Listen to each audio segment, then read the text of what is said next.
இஸ்லாமில் வந்து பெண்கள் கண்டிப்பாக முகத்தை வந்து மூடணுமா இல்லை மூடக்கூடாதா இல்லை அவங்களோட விருப்பமா? என்ன கேட்குறாங்கன்னா, மார்க்கத்தில் பெண்கள் முகத்தை மூடுவது என்பது கட்டாயமா அல்லது மூடக்கூடாதா, முகம் திறந்து தான் இருக்கணுமா, அல்லது உங்கள் விருப்பம், நீங்கள் மூடணும்னா மூடிக்கலாம், இல்லை மூட விருப்பம் இல்லையா திறந்திருந்திருக்கலாம் அப்படின்னு எதுவும் சொல்லப்படுதா அப்படின்னு கேட்குறாங்க. இஸ்லாமிய மார்க்கத்தில் ஆண்களுக்கு பெண்களுக்கென்று அல்லாஹும் அல்லாஹ்வுடைய தூதரும் ஏராளமான ஒழுங்குமுறைகளை கற்றுத்தருகிறார்கள். அதில் பெண்களுக்கு சொல்லித்தரப்பட்டிருக்கிற ஒழுங்குமுறைகளில் மிக முக்கியமான ஒழுங்குமுறை அவர்களின் மானத்தை, மார்க்கத்தை, உயிரை காக்கிற ஒரு கேடயம்தான் ஹிஜாப், ஃபர்தா அணிகிற. இந்த ஃபர்தா அணிகிற முறைகள் குறித்து திருக்குரான் விளக்குகிறது. அல்லாஹ்வுடைய தூதர் காலத்தில் எப்படி உடலை மறைத்திருக்கிறார்கள் என்பதையும் நம்மளால புரிய முடிகிறது. ஒரு பெண்ணு ஃபர்தா எப்படி அணியணும் அப்படின்னு கேட்டா, இயற்கையாக அணிந்திருக்கிற உள்ளே இருக்கிற ஆடைகள் தெரியா வண்ணம் உடல் உறுப்புகளை மறைத்து, உடல் அங்க அவயங்கள் தெரியாமல் ரொம்ப நெருக்கமா இறுக்கமா இல்லாம மறைத்து அணிகிற ஆடை ஹிஜாப், ஃபர்தா. அவங்க 2 மணிக்கட்டு தெரியலாம், முகம் தெரியலாம்.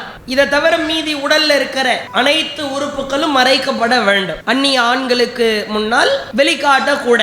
அந்நிய ஆண்னா நமக்கு யாருன்னு தெரியும். திருமணம் செய்வதற்கு தடை செய்யப்பட்ட உறவுகளை தவிர மற்ற அனைவரிடத்திலும் ஹிஜாபோட தான் நிக்கணும். அத்தா, நாம பெற்றெடுத்த புள்ள, நம்ம கூட பிறந்த சகோதரர், கணவர், கணவருடைய அத்தா மாமனாரு, பெரியத்தா, சின்னத்தா, அம்மா கூட பிறந்த அண்ணன் தம்பி, தாய் மாமா, இவங்கெல்லாம் திருமணம் முடிக்கிறதுக்கு தடை செய்யப்பட்ட ஆண்கள். இவங்களை தவிர மற்ற அனைத்து ஆண்கள் முன்னிலையிலையும் கொழுந்தனாரா இருந்தாலும் சரி, பெரியம்மா பையன் முறைக்கு அண்ணன்னு கூப்பிடலாம். ஆனா அவர் திருமணம் முடிக்கிறதுக்கு தடை செய்யப்பட்ட ஆள் கிடையாது. அவர் திருமணம் முடிக்கிறதுக்கு ஹலாலான ஆண். சின்னம்மா பையன், பெரியம்மா பையன், இது மாதிரியான ஆட்கள் முன்னிலையில் கூட ஹிஜாபை பேணணும். இப்ப ஹிஜாபை எப்படி அணிகிறது? அல்லாஹ் திருமறை குரானில் இஸ்லாமிய மார்க்க சட்டத்தில் தெளிவாக இருக்கிறது. ஒரு பெண் அந்நிய ஆண்களுக்கு முன்னால் முகமும் முன் கைகளும் திறந்திருக்கிற நிலையில் அவள் ஃபர்தா அணிய வேண்டும். இதுல சிக்கல் வருது. முகம் திறந்திருக்கணுமா கூடாதா? முகத்தை மூடணுமா அல்லது திறந்திருக்கணுமா அல்லது அவரவர் விருப்பமா? இதுக்கு எப்படி பதில் கிடைக்கும் நமக்கு?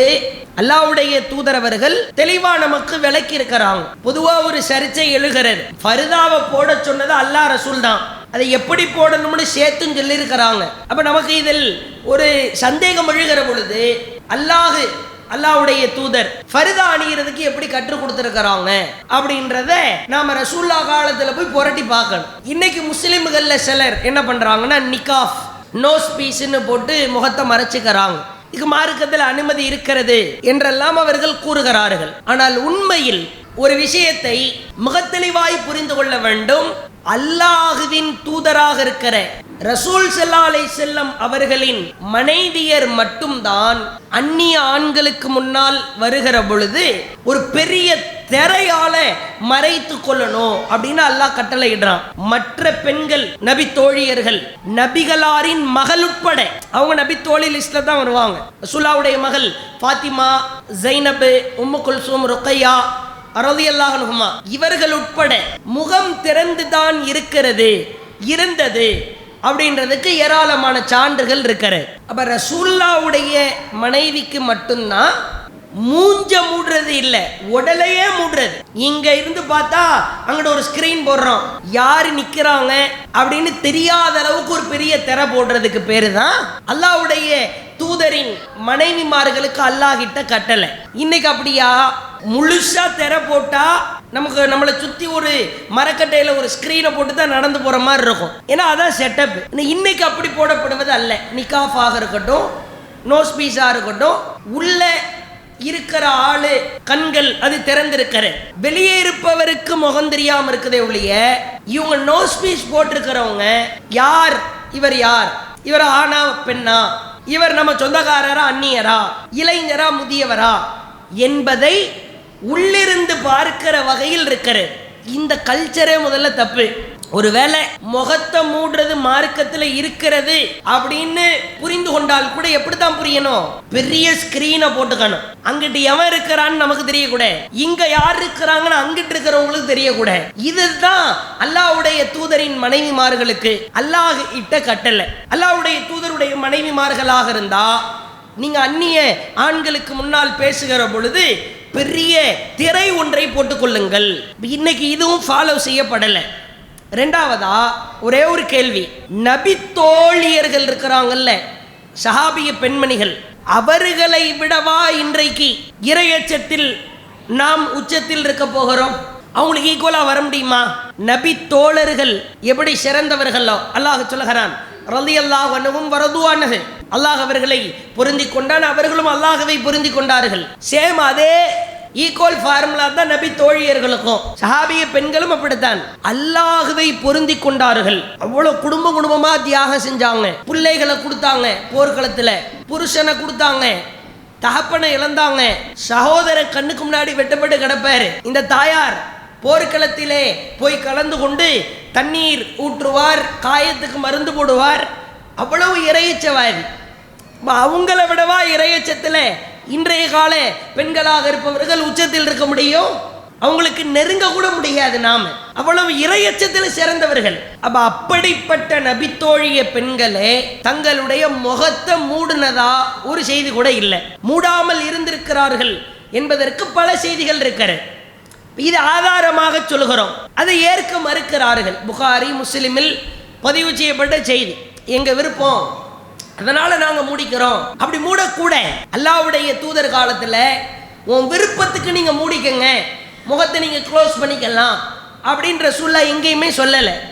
ரசூல்லாவுடைய ஒய்ஃபா மனைவிமார்களாக இருக்கிறவங்களுக்கு ரசூல்லா கட்டளை போட்டாங்க, நீங்க ஃபுல்லா திரைய போட்டுக்கங்கன்னு. மற்ற எந்த பெண்ணுக்கும் ஹிஜாப் தான் போடணும், உன் முன்கையும் முகமும் திறந்திருக்கணும் அப்படின்றத அல்லாஹ்வுடைய தூதர் சொல்றாங்க. சில செய்திகளை பாருங்க. சஹீஹ் புகாரியில் பதிவு செய்யப்பட்டிருக்கிற செய்தி, முஸ்லிமிலும் இருக்கிற இப்னு அப்பாஸ் ரலியல்லாஹு அன்ஹு அறிவிக்கிறாங்க, அல்லாஹ்வுடைய தூதர் பெருநாள் தொழுகை முடிந்ததற்கு பிறகு திடல்ல ஆண்கள் பெண்கள் குழுமி நிற்கிற நேரத்தில் அல்லாஹ்வுடைய தூதர் ஆண்களுக்கு அறிவுரை சொன்னாங்க. பிறகு பெண்களுக்கு அறிவுரை சொல்வதற்காக பிலால் அவர்களை அழைத்து சென்றார்கள். பிலால் ரலியல்லாஹுடைய தோள் புஜத்துல கைகளை வைத்தவாறு அல்லாஹ்வுடைய தூதர் உபதேசம் செஞ்சாங்க. யா நிசா, ஓ பெண்களே, தசத்தக்ன, நீங்கள் அதிகமாக தர்மம் செய்யுங்கள், உங்களை நரகத்தில் நான் அதிகமாக கண்டேன். சொன்ன உன்ன கடுமையான கோபம், ஆத்திரம். ஒரு பெண்கள் பயான் இருக்கிறது, பெண்களை நீங்க நரகத்தில் அதிகமா இருந்தீங்கன்னு ஒரு பயான் ஒரு தாய் பேசுறாருன்னா, ஆமா நம்ம பண்ற வரத்துக்கு இருக்கத்தானே செய்வோம் அப்படின்ட்டு போயிடும்.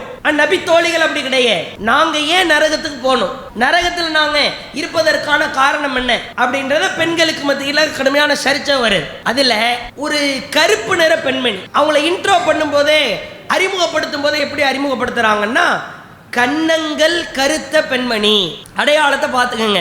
கன்னங்கள் கருத்த ஒரு பெண்மணி அல்லாஹ்வின் தூதரிடத்திலே வந்து கேட்டார், யா ரசூலல்லாஹ், நாங்கள் பெண்களாகிய நாங்கள் நரகத்திற்கு அதிகம் நுழைவதற்கு காரணம் என்ன?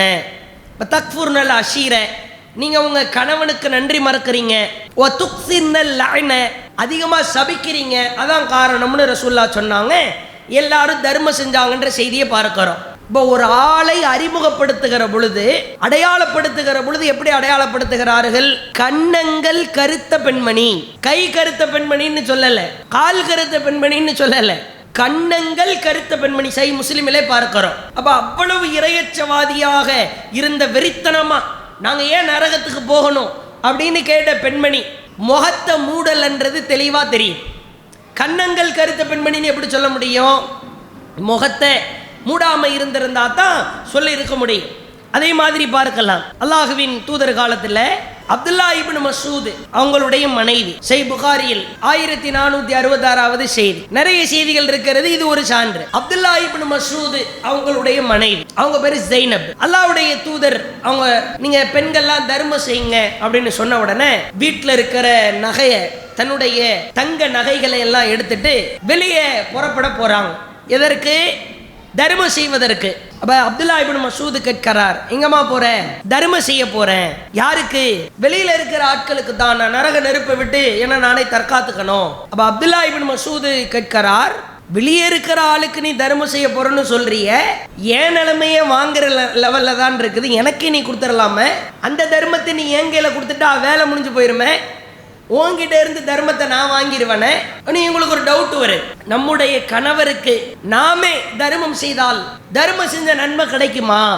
நம்மளா இருந்தா என்ன பண்ணுவோம்? தர்மம் செய்யறோம்னு சொல்லிட்டு அவர் கையில கொடுத்துட்டு அவர் கையில உள்ளதை வாங்கி திரும்ப பீரோல வச்சு பூட்டிடுவோம். அவங்களுக்கு அப்படி கிடையாது. சந்தேகம் வருது, எப்படி கணவருக்கு கொடுத்தா எப்படி தர்மம் செஞ்ச நன்மை கிடைக்கும்? நான் இப்ப தரமாட்டேன், ரசூல்லா கிட்ட போவேன், இந்த பிரச்சனைக்கு தீர்வு கேட்பேன், அவங்க ஓகே சொன்னா தர்றேன் அப்படின்ட்டு நேர இவங்களும் இந்த ஜைனபும் இன்னொரு பெண்மணியும் அல்லாஹ்வுடைய தூதர்கிட்ட வர்றாங்க. வீட்டு வாசல்ல பிலால் ரலியல்லாஹு அன்ஹு நின்று கொண்டிருக்கிறார். ரசூல்லா வீட்டுக்குள்ள இருக்கிறாங்க. பிலாலை கூப்பிட்டு பிரத்யேகமா சொல்றாங்க, 2 பெண்ணு வந்திருக்கிறாங்க, இப்படி தர்ம சம்பந்தமா ஒரு சந்தேகம் கேட்குறாங்க. வீட்டில் இருக்கிற கணவருக்கு தர்மம் செஞ்ச கூலி கிடைக்குமான்னு கேட்குறாங்க. யாருன்னு சொல்ல வேணாம், இப்படியே சொல்லி அனுப்புறாங்க. பிலாலே, யாரு வந்திருக்கிறாங்கன்னு சொல்ல வேணாம், 2 பெண்கள் வந்திருக்கிறாங்கன்னு மட்டும் சொல்லுங்க. பிலால் உள்ளே வருகிறார். அல்லாஹ்வுடைய தூதர் 2 பேர் வந்திருக்கிறாங்க. இப்படி ஒரு தர்மம் சம்பந்தமா ஒரு சந்தேகத்தை எழுப்புகிறார்கள். யாரு வந்திருக்கிறாங்க? பிலால் சொல்லுகிறார், 2 பெண்கள் வந்திருக்கிறாங்க. பெண்ணுன்னா யாருன்னு சொல்லு, ஆளை சொல்லு. அப்ப சொல்லிதான் ஆகணும். ஜைனப் வந்திருக்கிறாங்க. ஜைனப்னா ஜைனப். எந்த ஜைனப்? ரசூலுல்லாஹ் விடல. எந்த ஜைனப் வந்திருக்கிறாங்க? ஜைனப்னா என் மனைவி பேரு ஜைனப் தான், மக பேரு ஜைனப் தான். ஊருக்குள்ள 10 ஜைனப் இருக்கும், 25 ஃபாத்திமா இருக்கும். எந்த ஜைனப்? திரும்ப பிலால் சொல்லுகிறார், அப்துல்லா இப்னு மஸ்ஊதின் மனைவி ஜைனப் வந்திருக்கிறார்கள்.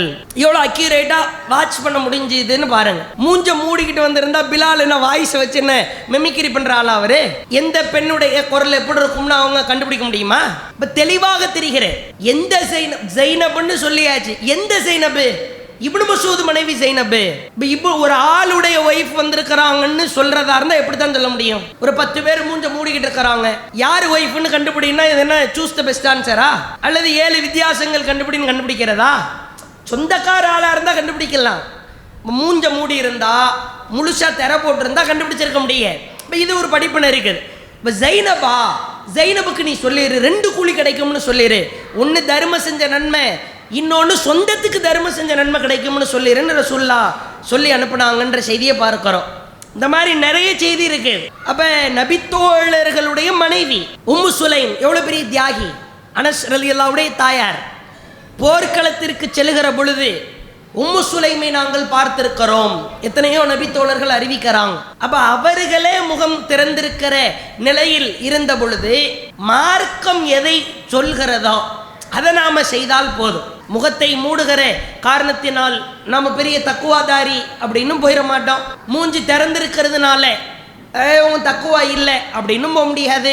தக்குவா என்பது, இறையச்சம் என்பது அல்லாஹ் ரசூல் எப்படி வாழ வேண்டும் என்று கற்றுத்தந்திருக்கிறார்களோ அப்படி வாழ்வதில் தான் இருக்கிறேன். இன்னைக்கு முகத்தை மூடுறதுனால நிறைய பிரச்சனைகளை பார்க்கலாம். பல நாடுகள்ல இந்த மார்க்கத்தில் இல்லாத முகத்தை மூடுகிற கலாச்சாரத்தினால் அரசியல்வாதிகள் ஒட்டுமொத்த ஹிஜாபையுமே தடை செய்யணும்னு நிற்கிறாங்க. ஸ்ரீலங்கா போன்ற நாடுகள்ல எல்லாம் பெண்கள் முகத்தை மூடுவதை எங்கள் நாடு தடை விதிக்கிறது. மார்க்கத்திலே கிடையாது. நம்மளா ஒன்றை புதிதாக உருவாக்குகிற காரணத்தினால் நம்முடைய கேடயமாக இருக்கிற, அடிப்படையாக இருக்கிற ஹிஜாபிற்கு பெரிய அளவுல பாதிப்பை ஏற்படுத்துகிற வகையில் ஆயிரும். அதே மாதிரி பாருங்க, நல்ல பெண்கள் இருக்கிறார்கள், குறை சொல்லவில்லை. 100க்கு 90% பேர் நல்ல பெண்களாக இருக்கிறார்கள். சிலர் அதை மிஸ்யூஸ் பண்ணுறதை பார்க்கிறோம். கோர்ட்ல இருந்து ஒரு பெரிய ஒரு ஆளை தவறிலேயே மூழ்கி திளைத்த ஒருவளை கைது செய்து வழக்கு தொடர்ந்ததற்கு பிறகு அழைத்து வருகிறார்கள். அவன் முஸ்லிம் பெண்கள் அணிகிற அந்த நோஸ் பீஸ் அணிஞ்சிட்டு வர்றதை பார்க்கிறோம். எதுக்கெல்லாம் பயன்படுத்துறாங்கன்னு பாருங்க. தவறு செய்தவர், பாதிப்பை ஏற்படுத்துறவர். அதே மாதிரி நாம் முகத்தை மூடிக்கொண்டு ஒரு சிலர்லாம் அந்நிய ஆண்கள் வண்டியில் பயணிப்பதை பார்க்கிறோம். சில கெட்டவர்கள் இருக்கத்தான் செய்வாங்க. ஏன் இந்த தேவையில்லாத விஷயம்? மார்க்கத்தில் நபி தோழியர்களாக இருந்தாலும் உங்களுடைய முகமும் முன்கையும் திறந்திருக்கணும்னு அல்லாஹ்வுடைய தூதர் இப்படித்தான் அனுமதி கொடுத்திருக்க. நாம ஒன்றை வலியக்க முகத்தை மூடுகிற கலாச்சாரத்தை எடுத்துக்கொள்வது மார்க்கத்தில் இல்லாத ஒன்று. சிலர் என்ன சொல்லுவாங்க, கொரோனா வந்துச்சு மாஸ்க் போட்டு மூஞ்ச மறைக்கலையா, மாஸ்க் போட்டு ஆண்கள் கூட தான் மூஞ்ச மறைச்சான், அது ஒரு தற்காப்பிற்காக கொரோனா நோய் தாக்காமல் இருக்க வேண்டும் என்பதற்காக அப்ப முகத்தை மறைக்கிறோம், அதனால் அது மாதிரி முகத்தை மறைச்சிட்டு போறோம். அதாவது நிர்பந்தம் என்பது ஏற்படும். சில நேரங்களில் மூஞ்சில ஒரு மாதிரி புண்ணு காயம் அந்த மாதிரி இருக்கும், அல்லது ஏதாவது ஒரு காயம் வந்து ஆறா வடுவா இருக்கும், ஒரு மாதிரி பார்த்தாலே அருவருப்பாக இருக்கும், அல்லது தூசி பறக்குது, டஸ்ட் அலர்ஜி எனக்கு பிடிக்காது, அலர்ஜி ஆயிரும்னா அது வேற. மார்க்கத்தில் இப்படித்தான் சொல்லப்பட்டிருக்கிறது. அதனால் முகத்தை மூடுகிறேன் என்று சொல்வது ஒரு இடத்துல கூட ஆதாரம் காட்ட முடியாது. இஸ்லாமிய பெண்கள் நபி தோழிகள் முகத்தை திறந்திருந்தார்கள் என்பதற்கு நூற்றுக்கணக்கான செய்தி ஆதாரம் இருக்கு. முகத்தை மூடிதான் இருந்தாங்க அப்படின்றதற்கு ஆதாரங்களை காட்ட முடியாது. முகத்தை மூடுவது என்பது அது முகத்தை மூடுவது அல்ல, ஒட்டுமொத்த உடலையும் திரை போட்டு மறைப்பது. அது நபியின் மனைவிக்கு சொல்லப்பட்டது தானே ஒழிய மற்ற பெண்கள் முகம் திறந்திருக்கத்தான் வேண்டும் என்பதுதான் மார்க்க கட்டளை. சரிங்களா? அடுத்த கேள்வி. அல்லாஹு அக்பர், அல்லாஹு அக்பர்.